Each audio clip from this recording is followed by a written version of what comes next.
Christian Grey.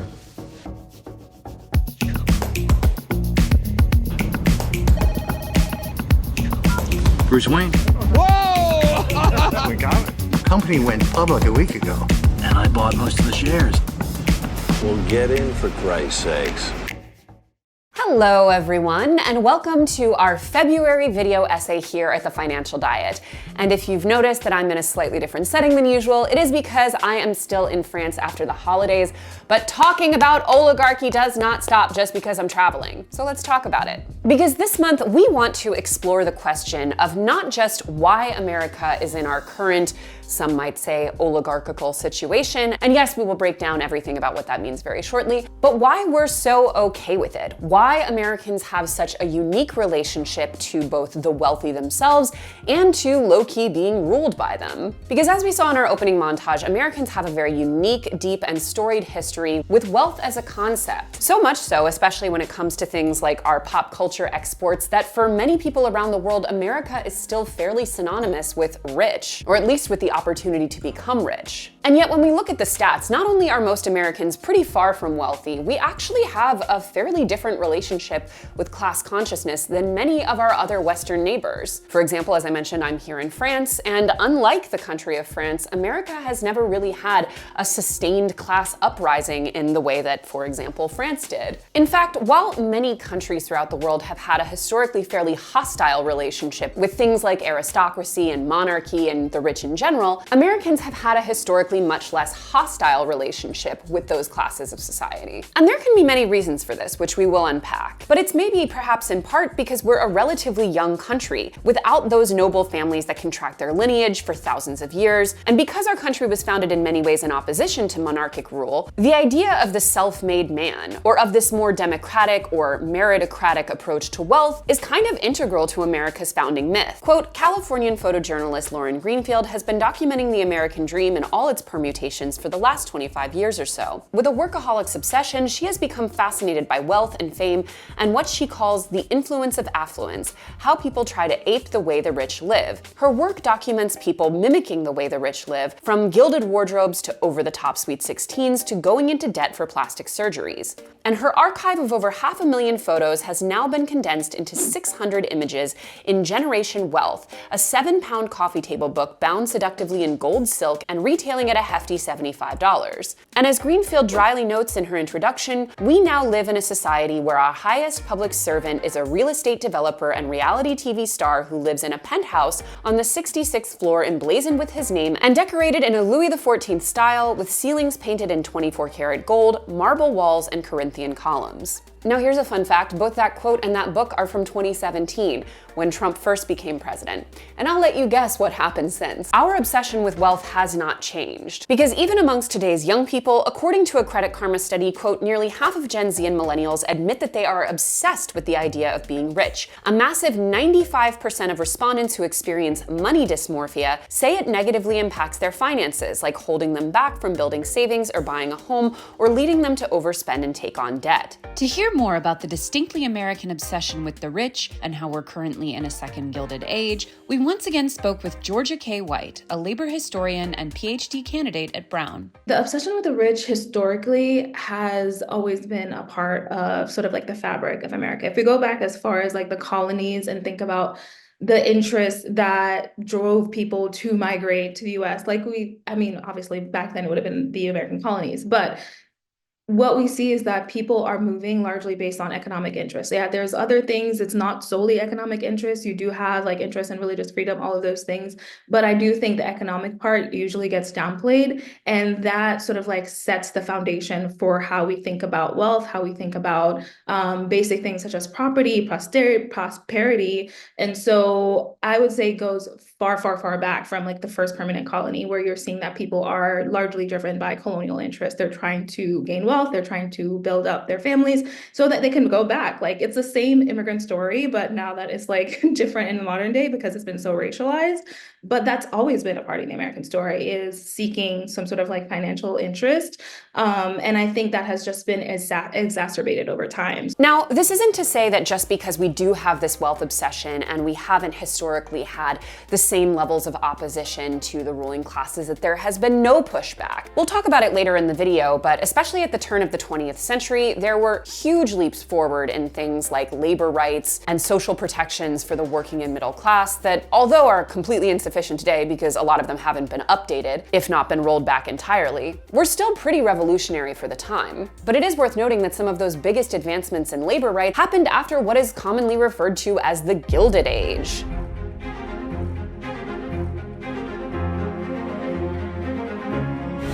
And you might have heard this, but a lot of people, including historians, have talked about us being in a kind of second Gilded Age today. And the question of whether or not we are in the second Gilded Age, just like whether or not we are already in an oligarchy, is to some extent debatable, because you can pick and choose what stats you're going to use to justify either case. But what's undeniable is that the wealth inequality that defined the Gilded Age, because to be clear, above everything else, the Gilded Age was a hyper-concentration of wealth at the very top of the economic ladder among a very small number of individuals, is clearly being repeated and accelerated. Quote, "We did many things policy and law-wise in the 1980s and 90s that changed the game, that changed our tax structure, that changed, almost eradicated deregulation of Wall Street, and so the rules have changed in favor of the super wealthy. Wealth distribution in the US shows that the top 10% of households hold 62% of the country's wealth, compared to the 5.7% held by the bottom 50%. The combined net worth of the top 5 richest Americans on the Forbes list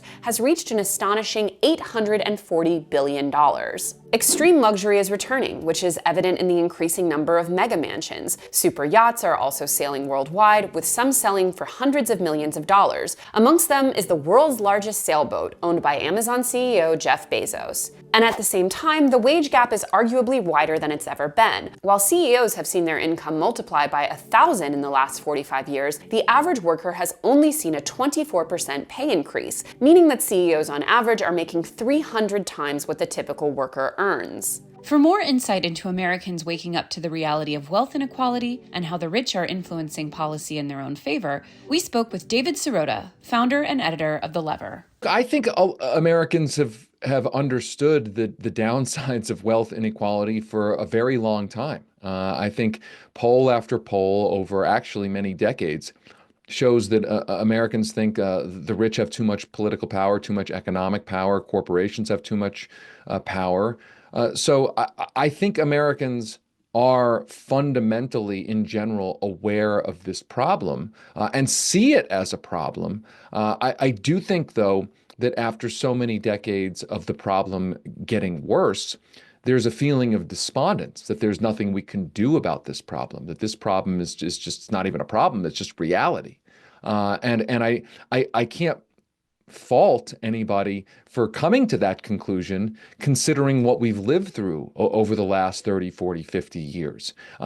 There are fewer and fewer people who can remember a different paradigm. In the sense that a different paradigm did exist in the post-World War II era in the mid-20th century. It wasn't perfect, but certainly there were different sets of policies that were all about not minting billionaires or multimillionaires of the age, but about actually creating shared prosperity, widespread shared prosperity. Again, not to say the New Deal or the Great Society or the mid-20th century economic policies were all perfect, but they were fundamentally different in intention, mission, and aim than the policies I think we get today. But again, there are fewer and fewer people who can remember that. I mean, it sounds like I'm talking about a different planet in a different galaxy, in a different universe, even though it happened only 50, 60 years ago.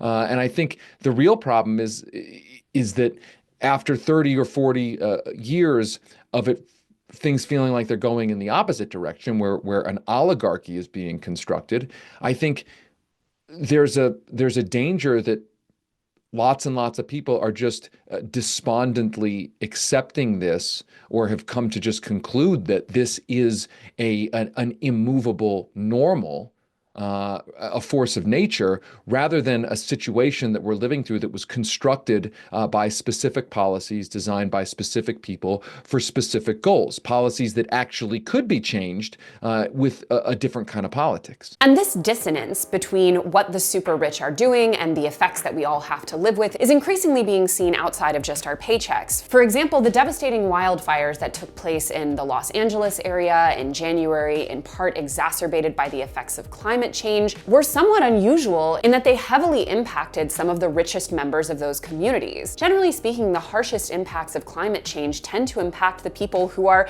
in many ways least responsible for it and least economically capable of rebuilding. And yet in the case of the California wildfires, you had mega mansions being wiped out, which belonged to the very same people who are regularly taking 10-minute private jet rides multiple times a week, burning millions and millions of tons of carbon in the process unnecessarily. Not to mention who owned the very mansions that were responsible for such a disproportionate use of water in the California regions most impacted by droughts. In both cases, a very familiar culprit might be the perfect example of this dichotomy. And yet the fact that a family like the Kardashian-Jenners are so disproportionately responsible for the kind of behavior that is increasing climate change and also representative of wealth inequality does not stop them from, for example, sharing posts about charities and fundraisers and rebuilding, of still having millions of fans and followers, and having immensely popular products showing up on red carpets, being celebrated at awards shows. This cognitive dissonance in America between our admiration and our forgiveness for the ultra-wealthy and our knowledge that something is deeply wrong is becoming increasingly unsustainable. Because in some ways, America is united in our hatred of the ultra-rich and the evils of corporate America. For example, see the incredibly bipartisan response to the Luigi Mangione situation, which we won't get into too deeply so this video doesn't get demonetized. But on the other hand, we are more divided than ever about how to fix this ever-growing wealth disparity, and unlike the robber barons of the Gilded Age, the main culprit of our wealth inequality does not feel as clear, at least for many Americans. And I would argue that there is one very good reason for that amongst many, which is that billionaires have gotten really good at PR, or at least certain ones have, and are aided by the fact that Americans historically are already predisposed to empathize with rich people and even to see themselves in those rich people. But before we dive into that, this possible new Gilded Age, let's rewind to talk about the original Gilded Age, with Chapter 1, Robber Barons and the History of Rich versus Poor. To understand the idea behind being in the new Gilded Age, we have to understand the dynamics of the original Gilded Age, where robber barons were at the helm of the economy. Quote, the first known uses of the phrase robber baron described feudal lords in medieval Europe who robbed travelers, often merchant ships along the Rhine River, as they passed nearby. The term appeared in American newspapers in 1859. Its modern use stems from Matthew Josephson's The Robber Barons. Robber barons were widely despised and considered rapacious monopolists during their lifetime. However, later biographies and historical reviews about the Gilded Age's American robber barons cast a more complicated and favorable light. A prime example of them being viewed more favorably now, the only really decent male character on the HBO show The Gilded Age was the new money robber baron character. The Gilded Age actually overlaps with the Victorian era, which I think is really interesting. And that era of just like fascination with like royalty and the aristocratic class. And, you know, there's like this sort of, there's something that's deeply fascinating about it, like seeing rich people rich. You know, they dress up, they have this like, you know, all of the flares around it. And I think that the Gilded Age, for like as the Gilded Age is sort of like developing in that period, there is that overlap of like, okay, you know, the American people don't have royalty. They're what we have. And so they are deciding to take that position up because, you know, there's things like social Darwinism, this idea that, you know, the survival of the fittest, these are the people who have made it to the top. They're the ones who are, you know, naturally designed to lead. And so they internalize that and they decide like, okay, we will lead. And they take a note from the British aristocracy. And so they're like, you know, they're dressing the part, they're speaking the part, they're trying so hard to replicate that. But the unfortunate part for them is that, you know, the dynamics are different because Americans are, as much as they're fascinated by wealth, they're equally disgusted by it because they recognize that it's in contradiction with American values of like democracy and freedom and all those things. And so there's this really interesting tension there where it's like, okay, we were so obsessed with like seeing you kind of play the part, but at the same time, we're like, nah, this isn't gonna work. It's not gonna work. We see that it's not working. And so it takes time, but then we get to the progressive era and it's like, okay, we're gonna try to push away from that actually. But it's important to note that when we talk about the Gilded Age in pop culture, again, even using the HBO show as an example, we're usually talking about the ultra elite of that era. We don't often see depictions of what life was like for the average American during that era of hyper wealth. Even an extremely popular representation of that time period, which did show some of the class disparities, aka the 1997 movie Titanic, still mostly took place around the ultra wealthy and primarily told its story through an ultra wealthy young woman's point of view. And like with many representations of the poor, when we go down to steerage to visit them, they're usually laughing and dancing and being happy despite not having much at all, as poor people are known to do. But for the most part, when we talk about the Gilded Age, we're likely talking about a very specific class of American. For example, you've likely heard of famous wealthy American / New York families from the Gilded Age, like the Vanderbilts, the Rockefellers, the Carnegies, etc. And many of these families were new money at the time, meaning that they didn't come from the same generations-backed wealth as already established New York City families. But the patriarchs of these families gained unimaginable wealth, not by sheer hard work, as the American dream wants us to believe, but rather by strategically monopolizing entire industries like oil, railroads, and banking. Let's look at John D. Rockefeller, America's first billionaire and founder of the Standard Oil Company. Quote, after the Civil War, Rockefeller realized that oil would be the future of powering an industrialized America. He bought up every oil company he could and created a monopoly. This process of buying up companies to eliminate competition is known as horizontal integration. And at the time, oil was an important commodity in the US, as it was first used as a light source and later as a way to power automobiles. He even sold oil byproducts to create tar, petroleum jelly, paint, and chewing gum. His ruthless business practices came under criticism, particularly from the muckraker Ida Tarbell. In 1911, the Supreme Court ruled that Standard Oil violated federal antitrust laws, and it was broken up into 34 separate entities, including the future ExxonMobil and Chevron. And Rockefeller was so strongly anti-union to the point of using violence against his own employees. Quote, in the summer of 1913, United Mine Workers began to organize the 11,000 coal miners employed by the Rockefeller-owned Colorado Fuel and Iron Company. After getting evicted from their company-owned homes, the workers based their operations in makeshift tent cities surrounding the mines, the largest of which was the Ludlow camp. The Rockefellers responded by hiring a detective agency who would periodically raid the camps, firing off rifles and shotguns. In November, the state governor called in the Colorado National Guard at the company's behest, and the Guard's wages were supplied by the Rockefeller family, and they helped to form militias whose members carried out sporadic raids and shootings in the tent cities. On April 20th, 4 militiamen branded a machine gun at some of the striking miners, and at some point shots were fired. The accounts are predictably inconsistent as to who fired first, and a day-long gunfight ensued. That evening, the National Guardsmen set fire to the Ludlow colony.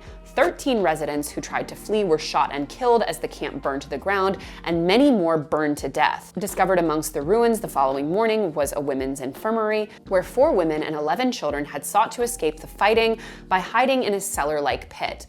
All of the children and 2 of the women had died. And we'll link to a good video explainer below on the Ludlow massacre to learn more about the history of it and labor rights in the United States. But yet, when you look up John D. Rockefeller's legacy today, usually the first results will be about his philanthropic and conservationist efforts. Because when you have a certain amount of wealth and when you do certain strategic things with it, your reputation essentially becomes Teflon. And for example, I'm a New Yorker. Every single day when I walk around my city, I am surrounded by the physical architectural evidence of many of these oligarchs' philanthropic efforts. I can, for example, walk down the street and go visit the Morgan Library. I can go to Rockefeller Center. I can see parks and buildings and public works that were all supported by the largesse of these incredibly wealthy men. And you might hear people often say that today's oligarchs, on top of hoarding wealth, don't even do anything cool or pretty with it like the old ones did. And there is some truth to that. We'll get into it. But it's also important to understand that at the time of these Gilded Age oligarchs,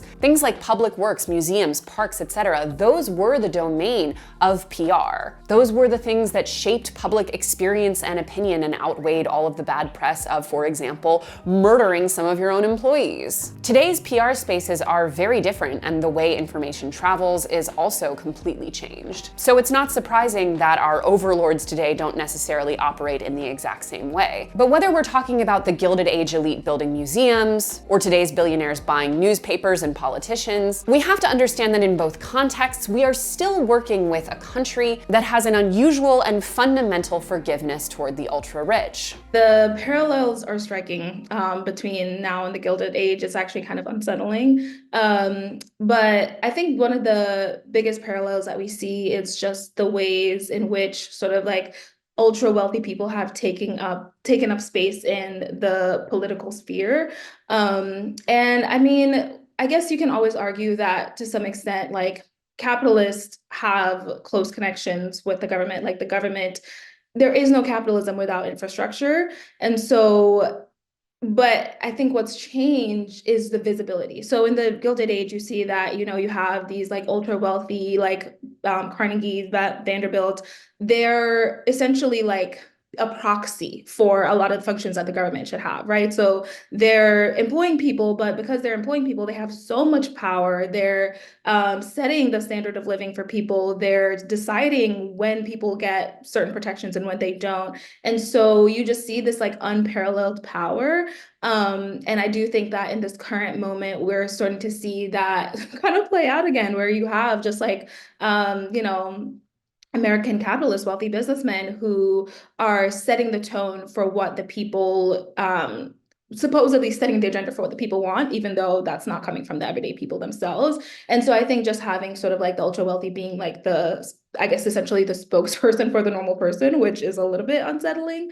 And then, of course, you have the issue of rampant wealth inequality. And so that's sort of like the defining feature that we think about in the Gilded Age is like this huge gap between what the ultra wealthy are making and what the average person's making.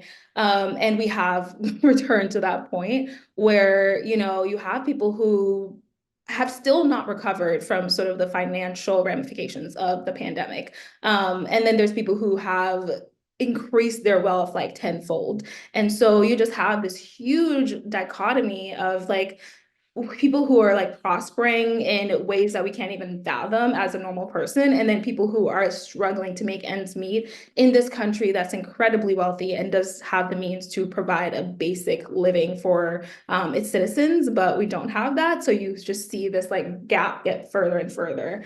And I think that's one of the parts that we often kind of like refer to when we're thinking about the Gilded Age. And it's something that is more front and center now because of just like, we think about inflation, we think about this last political cycle with like the election, and everyone's like, oh, the cost of eggs, the cost of basic food and things like that.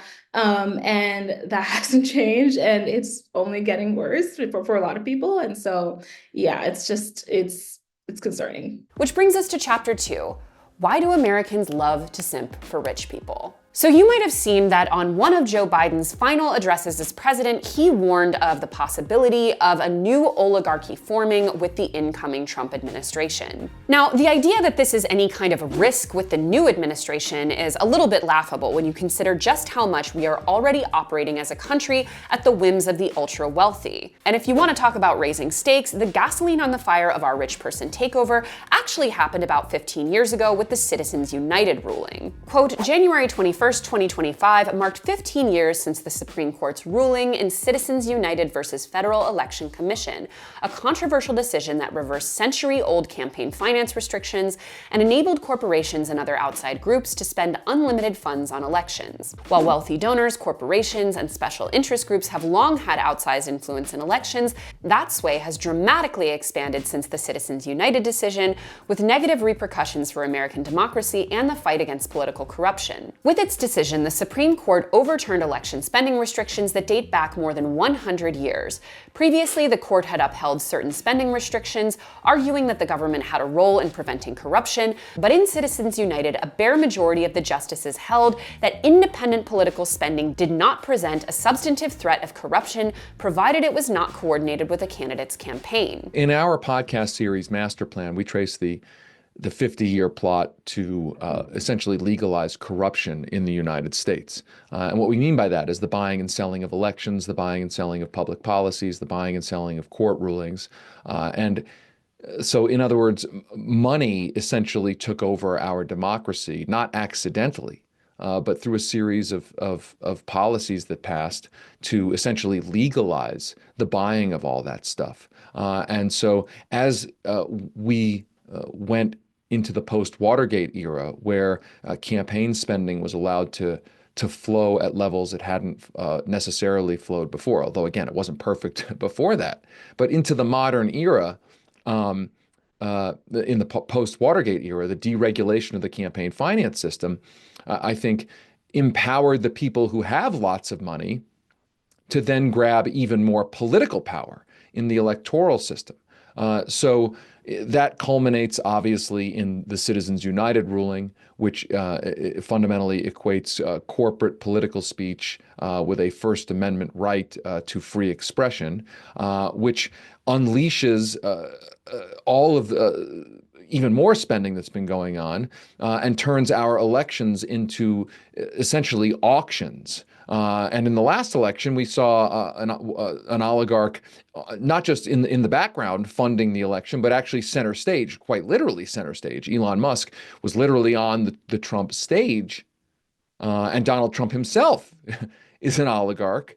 So, I think at the core of this, or at least one part of this, is that we have created policies that allow the democracy to become a kleptocracy, the democracy to become simply an auction between competing oligarchs rather than a competition for necessarily our votes on our terms. And one Brennan Center report by Daniel I. Weiner pointed out that a very small group of Americans now wield, quote, more power than at any time since Watergate, while many of the rest seem to be disengaging from politics. This is perhaps the most troubling result of Citizens United. In a time of historic wealth inequality, wrote Weiner, the decision has helped reinforce the growing sense that our democracy primarily serves the interest of the very few, and that democratic participation for the vast majority of citizens is of relatively little value. And while we can see very clearly in things like survey data that Americans have lost essentially all trust in big business and corporation,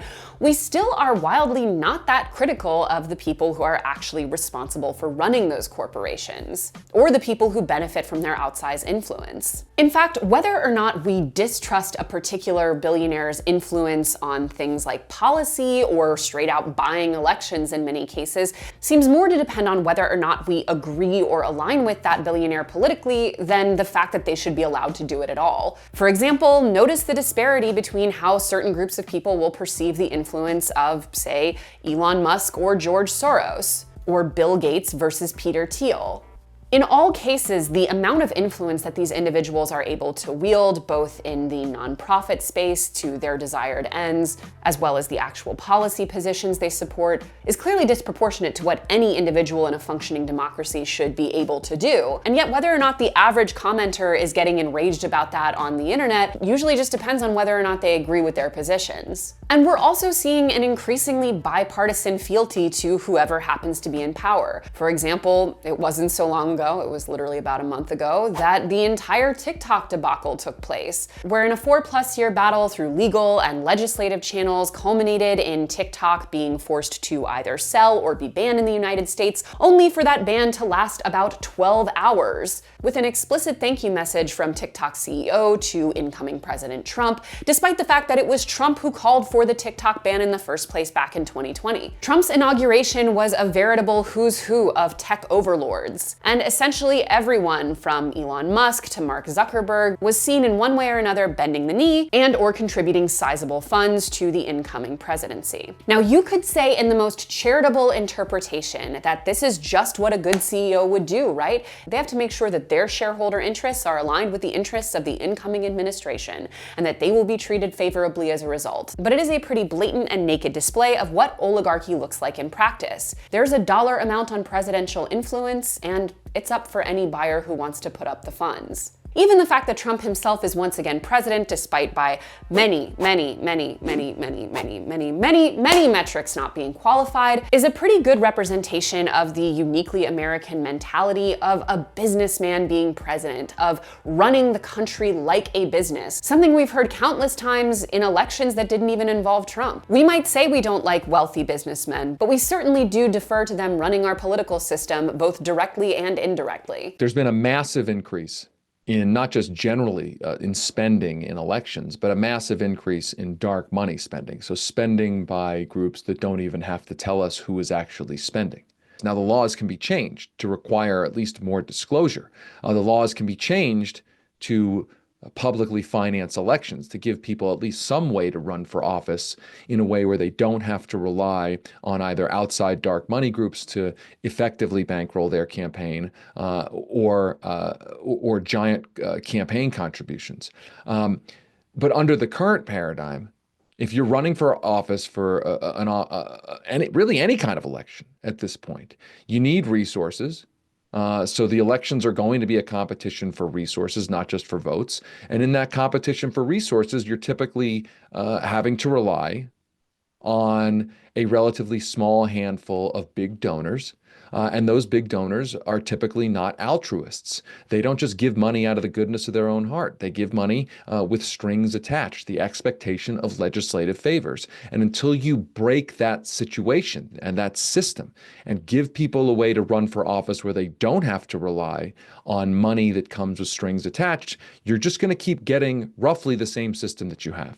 And we seem to have no problem with the idea of hoarding wealth. As the rich continue to spiral into richer and richer stratospheres, and we'll talk more on that in a second, we kind of look at it as an unequivocal good when a few people continue to amass enormous amounts of wealth and influence, in part because we have an underlying assumption as Americans that if they're able to do it, they must just be doing something right. They must know something we don't, be smarter or more savvy than we are. Even when we look at pop culture, going back to people like the Kardashian-Jenners, basically all celebrities past a certain point build on and monetize their celebrity to enrich themselves and to become personal brand empires. Because in America, the rich aspire to be the richest possible versions of themselves, and we celebrate them for it. And just like our support of a given billionaire's influence in politics depending on whether or not we vibe with them generally, there's also the phenomenon of just straight up standing rich people. Now, when they're actual pop culture celebrities, this does tend to be more common, because for example, despite the copious and abundant controversy in terms of labor rights of Rihanna's Fenty brand, people still love to celebrate its $billion+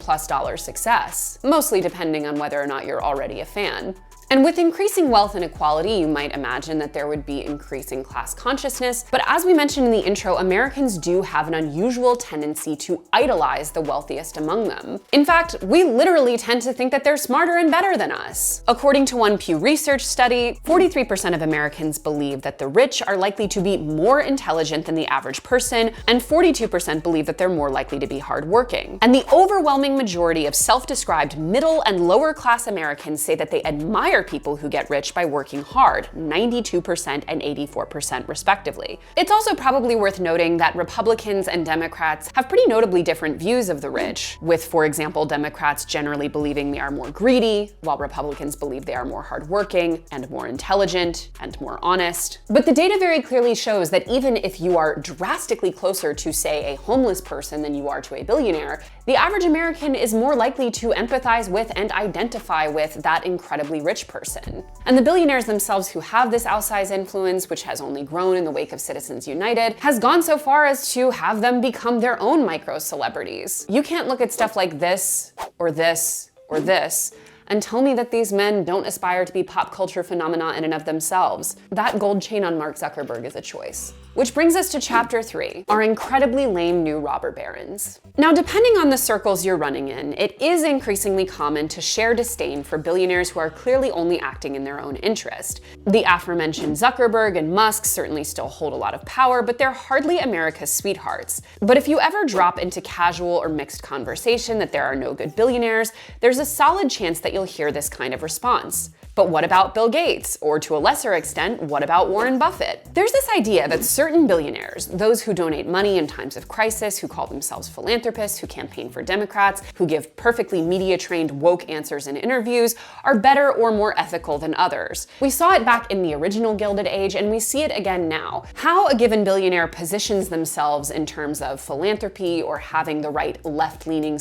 / progressive social ideals is kind of irrelevant in the face of the fact that it is literally impossible to become a billionaire without engaging in worker exploitation, or in many cases profiting from outright abuse and unpaid labor. For example, quote, Bill Gates became wealthy through other people's labor. He built Microsoft through relentless resource extraction. The plastic, rare metals, and energy to build and power the computers and manufacturing plants are the results of slavery, oil drilling, and child labor. This exploitative process happens everywhere you look. Jeff Bezos is the world's richest man. His Amazon employees qualify for food stamps and can be fired for taking bathroom breaks. Mark Zuckerberg became a billionaire by exploiting our privacy and our psychology. Billionaires like Bill Gates have gotten away with the same unethical business practices as Bezos and Zuckerberg. He just has better good guy PR. There's definitely similarities between the sort of robber barons of the Gilded Age and our current billionaires.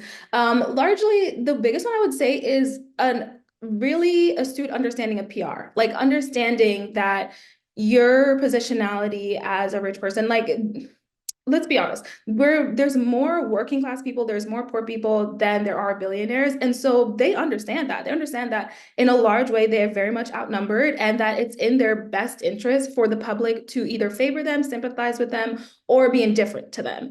And so you see that as well during the Gilded Age, where these businessmen, like, yeah, we can look back now and see like the unscrupulous practices, the union busting, all of the, corporate monopolies and all of those things. But they were still trying to save face with the public. They weren't trying to like shove all of this down the public's throat and be very forthcoming about their business practices. And it's also worth noting that the rate at which people are becoming as wealthy as they currently are has exploded in the last decade. Bill Gates, for example, was the only centibillionaire for many, many years until recently, in fact, to be exact, 2017, when many, many of them started popping up, and it's now increasing exponentially. But this cherry picking we tend to do, as discussed in the last chapter, of which billionaires are the good ones, depending on which ones we already happen to agree with mostly, or we think most aesthetically aligns with us, I guess, has created a situation where, especially in absence of actual social programs or a sufficient tax structure, we're sort of just at the whim of whatever billionaires feel like they want to support on a given day. Because as we've seen, most billionaires seem happy to just turn on those morals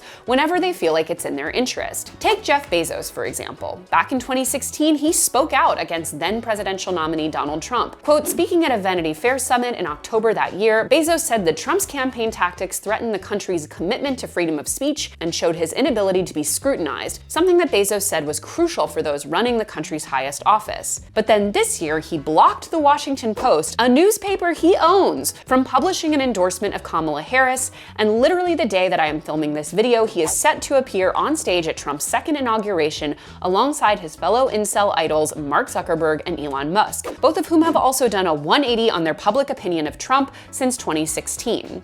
The Democratic Party has nominally, at least in word, said that it supports some basic campaign finance reforms. The Republicans obviously oppose it.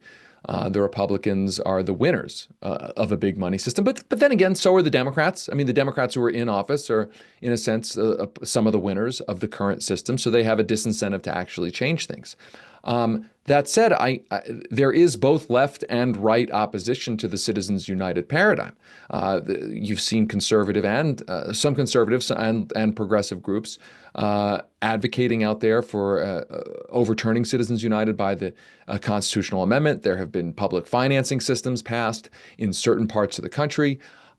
So I do think there is a possibility of change here. And I do think that the government so obviously, brazenly, and without shame embracing the oligarchy that we now have creates the conditions for a potential backlash. The fact that a billionaire, in the case of Jeff Bezos, can even own a newspaper, which is also tasked with covering neutrally his massively consequential company, is to me just insane. Like, I don't even know how that's legal. But I can already hear many people cracking their knuckles to get typing in the comments about how, oh, these billionaires only really changed their opinions about Trump because they decided that they liked his policies or his positions after getting to know him better. To which I say, we are so cooked. We are so unbelievably cooked if we think that that is genuinely how the most wealthy and powerful people make their decisions. In order to become a billionaire, in addition to exploiting countless swaths of human beings and natural resources, you're also gonna have to be a massive fucking opportunist. And that means cozying up to whoever is in power. And in the case of someone like Trump, we have very clearly demonstrated that that man responds well to nothing so much as flattery. Like this message that we had to read on TikTok during the 12 hours or whatever that it was down, nauseating.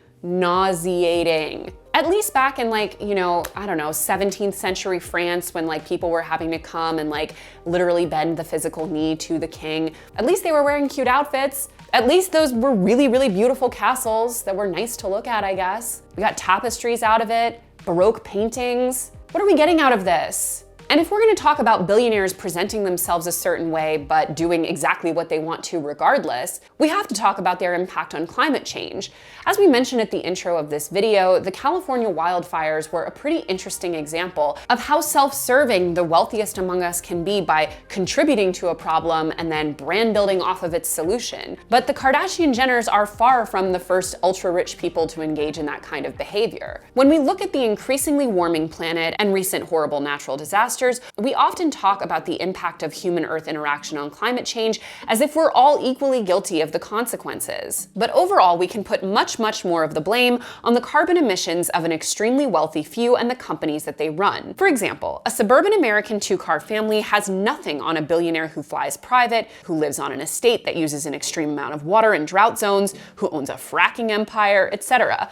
According to Oxfam America, it would take approximately 1,500 years for someone in the bottom 99% to produce as much carbon as the richest billionaires do in a single year. Every year, the emissions of the richest 1% cancel out the carbon savings from nearly 1 million wind turbines. And do not kid yourself, because the good billionaires fly private just as much as the bad ones. According to data from JetSpy, among the top 15 most carbon-producing celebrities in 2023 to 2024 were good billionaires like Kim Kardashian, Beyonce and Jay-Z, Oprah Winfrey, Taylor Swift, and plenty of other not-quite billionaires. And before you say, well, what are they supposed to do, risk their safety flying commercial? I would argue that hyperfame is just as much a form of overconsumption and hoarding as hyperwealth, but we'll get into that in a different video essay. The point being, get a security guard and get on the regular plane. I was once on a plane with an A-list celebrity, and she was fine. But yet, instead of looking at these billionaires as being responsible for the very problems that they then make themselves look so good attempting to solve, or at least paying lip service to solving, we continue to look at them as aspirational,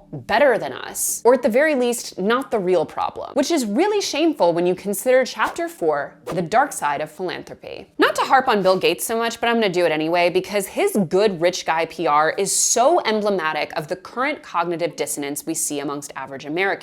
We resent wealth inequality as a concept, but idolize those who perpetuate it. For example, a lot of people have heard of the Bill and Melinda Gates Foundation, but you may not have heard about the foundation's extremely sketchy financial practices that seem to be further padding the pockets of its founders. Quote, the foundation's funds have been well invested. According to The Nation, it has earned $28.5 billion in investment income over the last 5 years. During the same period, the foundation has given away only $23.5 billion in charitable grants. At the same time, the foundation has turned to companies where they have invested to implement their charitable program. The foundation has made more than $250 million in charitable grants to companies in which the foundation holds corporate stocks and bonds, with the grants directed at projects like developing new drugs and health monitoring systems and creating mobile banking services. Lindsay McGoey, a professor of sociology at the University of Essex, sees this as a dangerous conflict. Quote, "It's been a quite unprecedented development, the amount that the Gates Foundation is gifting to corporations. They've created one of the most problematic precedents in the history of foundation giving by essentially opening the door for corporations to see themselves as deserving charity claimants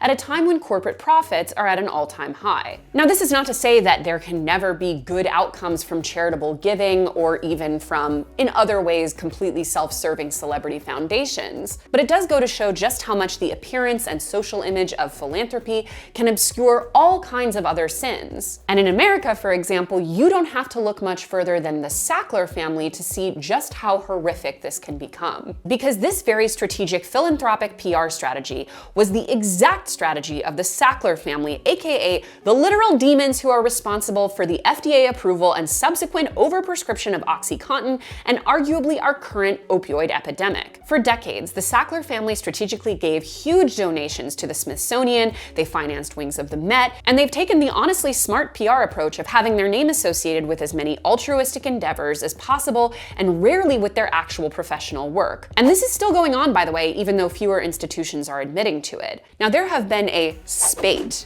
of both fiction and nonfiction projects and programs that have exposed what's actually happened with the Sackler family and the damage that they have done to America. So it's become a little bit harder for them to continue to play the PR game. But they're just one example, and where I live in New York City, it is still a very common practice to have our biggest artistic institutions funded by some of the most deplorably rich families. For example, see also the Koch building at Lincoln Center. And as we discussed earlier in the video, when you look at the legacy of someone like a John D. Rockefeller today, you learn almost nothing about the extreme human cost that his fabulous wealth came at.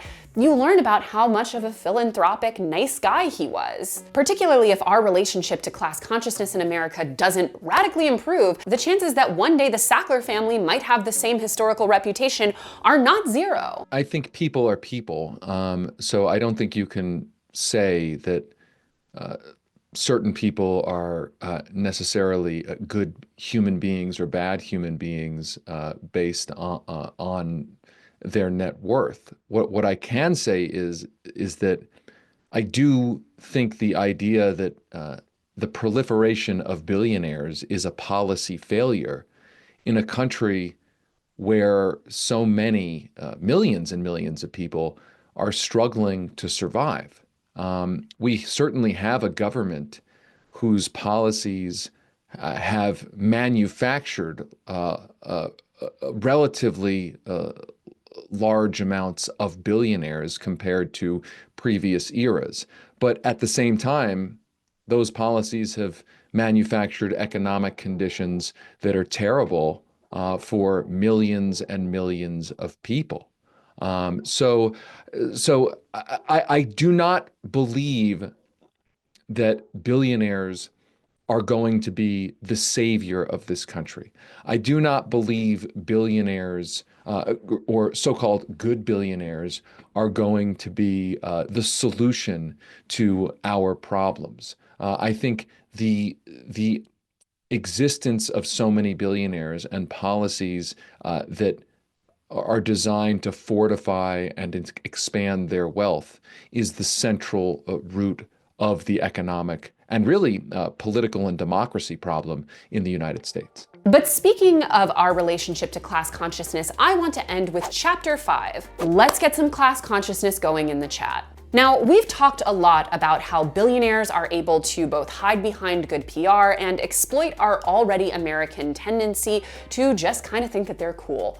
And it has come to an absolute crescendo, which in many ways I think was typified and visualized by these images of the people surrounding Trump at his inauguration.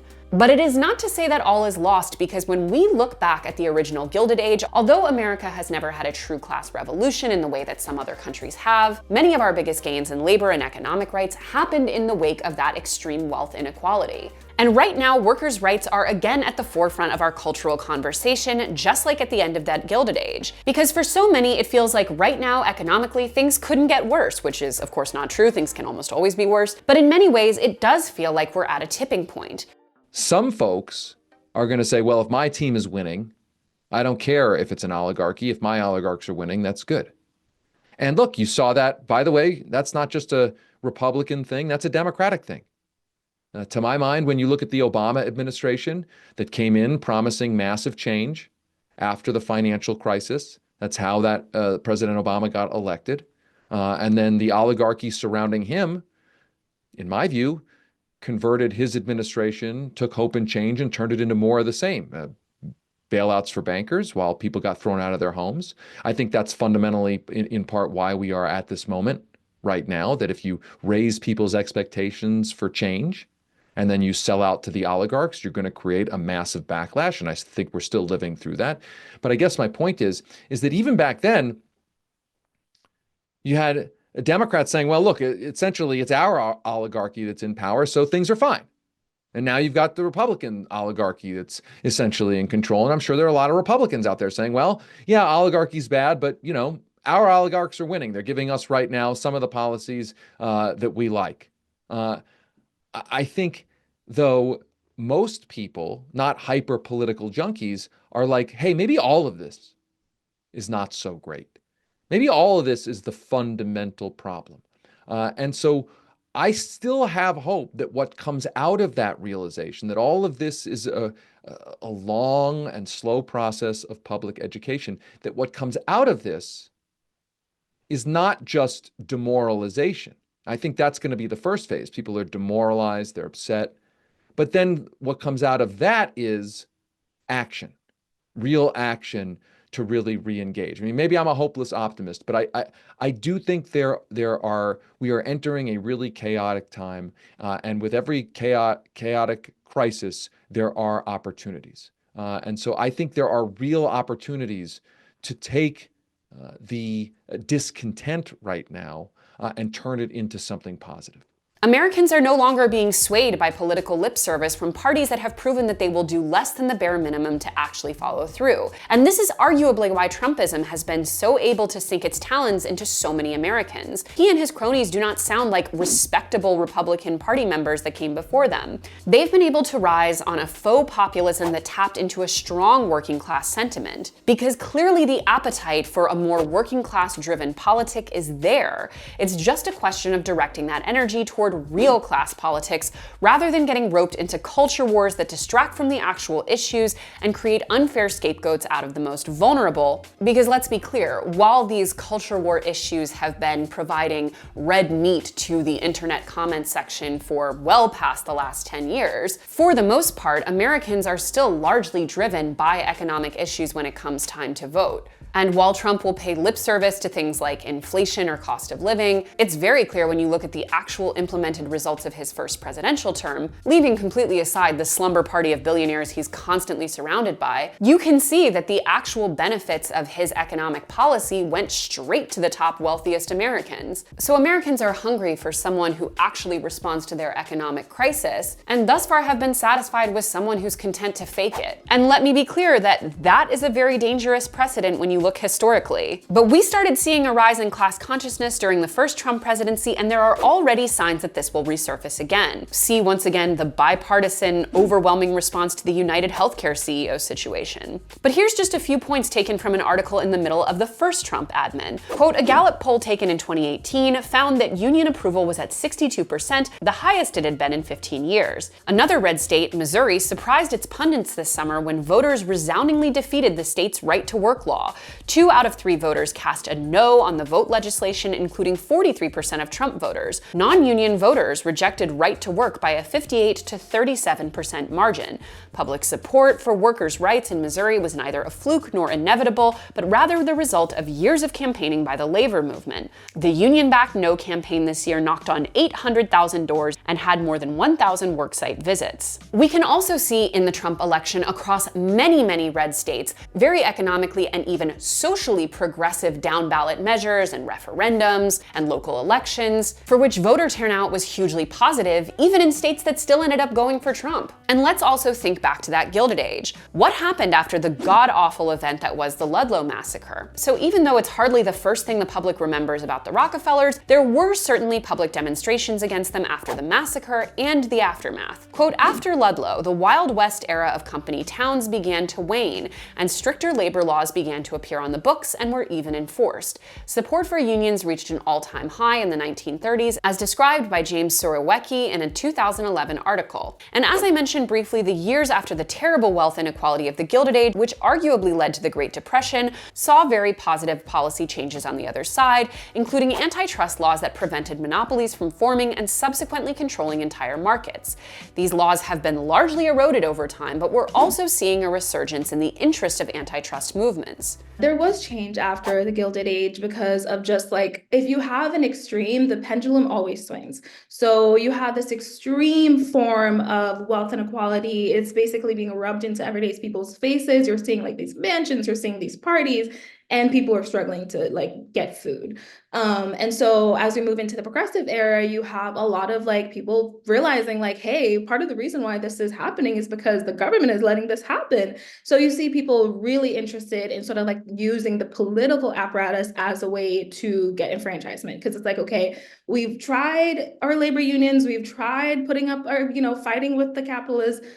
We're losing because they have the government supporting them. And so we need the government on our side. And that sort of strategy changes. And that's where we see the change come about in the progressive era. Because when you fight against capitalists, they win. And they win because they have wealth and they have the tools to win. And largely when we think about that, we're thinking about the ability to union bust, we're thinking about the ability, there's always people who need to work. And so there's like that sort of interest, like social dynamic as well. And so the progressive era really brings in a hyper focus on how can we use the government to reform, and how can we fight against some of these things like monopolies, how can we fight against like, the disruption of unions. And so you do have like changes, of course, then later those things get eroded. And so it's really cyclical, and it's unfortunate that you win some and then you go back. You win some and then you go back. But the fortunate thing is that things stick. Some things stick. We still have, 40-hour work weeks. We still have, minimum wage. We have things that around the early to mid 20th century that people fought for and have stuck. But we do have, capitalists who have figured out ways to politically maneuver to get back the control that they once had. And that's always been the case. And it's also worth noting that my boy Bernie Sanders is still the most popular senator in the United States of America by several points. Dee-dee. I think back to the election that happened a few years ago in Arizona, a very, very closely divided purple state, where the state voted overwhelmingly for a ballot measure to force more disclosure of dark money spending in that state's elections. There were similar ballot measures in places like Maine, again, places that are relatively politically divided. So I see examples of a consensus out there. The question is whether that can be organized into a more sustainable movement. I think it can be, but I think we're in a challenging time now where the people who don't want that to be galvanized into a movement have the microphone and they have the power. I mean, corporate media, huge media entities owned by oligarchs, the oligarchy in controlling the government now, the donor class of both parties, they generally don't want real change, and they have the resources to try to make sure that real change doesn't happen, or that if change happens, it benefits them.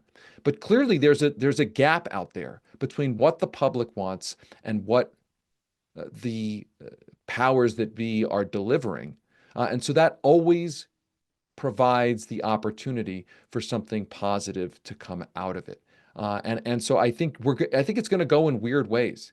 I think you're going to see more ballot measures, good and bad. I think you're going to see a push and pull in politics. It'll swing back and forth.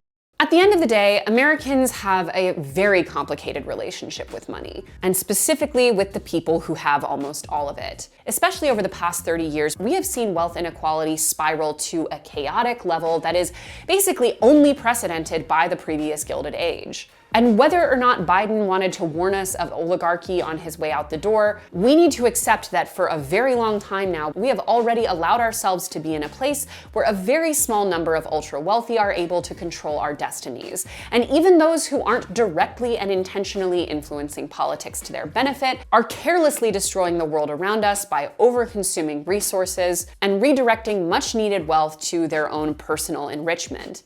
In order to fight back against this overwhelming system, which, by the way, is becoming a problem across the world, wealth inequality is growing essentially everywhere right now, as are, by the way, far-right politicians who claim to be against that, but mostly just allow it to happen. We're gonna have to start by first and foremost leaving behind this stan culture mentality that tells us that the good billionaires are the ones we agree with. The truth is, there's no such thing as a good billionaire because they shouldn't exist. Because I don't care whether or not a billionaire is a good person.